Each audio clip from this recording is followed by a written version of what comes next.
श्री कृष्ण की बाल लीलाएं, गोकुल और वृंदावन की कहानी। भगवान श्री कृष्ण का जन्म कारागार में हुआ था, जिसके बाद उनके पिता वासुदेव उन्हें यमुना पार कराकर गोकुल में नंद बाबा और यशोदा मैया के घर ले आए। यशोदा मैया ने उन्हें अपने पुत्र के रूप में पाला पोसा।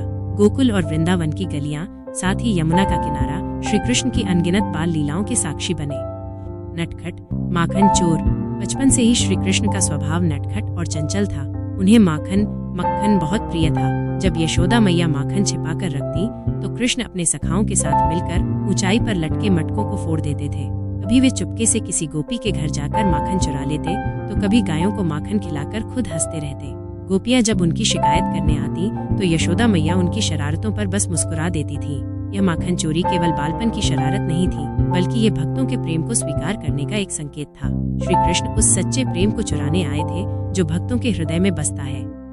रासलीला और बांसुरी की धुन। वृंदावन की गोपियां श्री कृष्ण के रूप, उनकी आवाज और उनकी बांसुरी की धुन पर मोहित थीं। जब कृष्ण बांसुरी बजाते तो सभी गोपियां अपना सब कुछ छोड़कर उनके पास दौड़ जाती। यमुना किनारे रास मंडल में उन्होंने गोपियों संग दिव्य रास रचाया। यह कोई साधारण नृत्य नहीं था, बल्कि आत्मा का परमात्मा से मिलन था।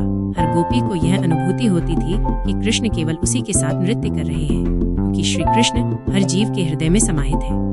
कालिया नाग का वध। एक दिन यमुना नदी में भयानक 5 फनों वाले कालिया नाग के विष से जहर फैल गया, जिससे पूरा गांव संकट में आ गया। श्री कृष्ण ने यमुना में छलांग लगाई, नाग के फनों पर चढ़कर नृत्य किया और उसे पराजित कर दिया। ये देखकर सब चकित रह गए कि एक छोटा सा बालक इतने भयानक नाग को कैसे हरा सकता है।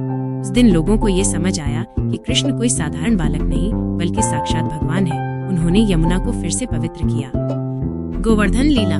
गोकुल के लोग हर साल इंद्रदेव की पूजा करते थे, लेकिन श्री कृष्ण ने उन्हें समझाया कि प्रकृति की पूजा करो, गायों और गोवर्धन पर्वत की सेवा करो। इंद्रदेव को क्रोध आया और उन्होंने मूसलधार बारिश शुरू कर दी। पूरा गांव संकट में था। तब 7 वर्षीय श्री कृष्ण ने अपनी छोटी उंगली पर पूरा गोवर्धन पर्वत उठा लिया। 7 दिनों तक गांव वाले उस पर्वत के नीचे सुरक्षित रहे। यह लीला दर्शाती है कि भगवान अपने भक्तों की रक्षा कैसे करते हैं। लीलाओं के गहरे आध्यात्मिक संदेश।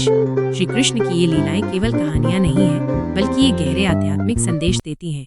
माखन चोरी, ईश्वर को निष्कलंक प्रेम चाहिए। रासलीला, आत्मा और परमात्मा का नृत्य। कालिया नाग वध, बुराई पर अच्छाई की विजय। गोवर्धन लीला, अहंकार का विनाश और प्रकृति की पूजा।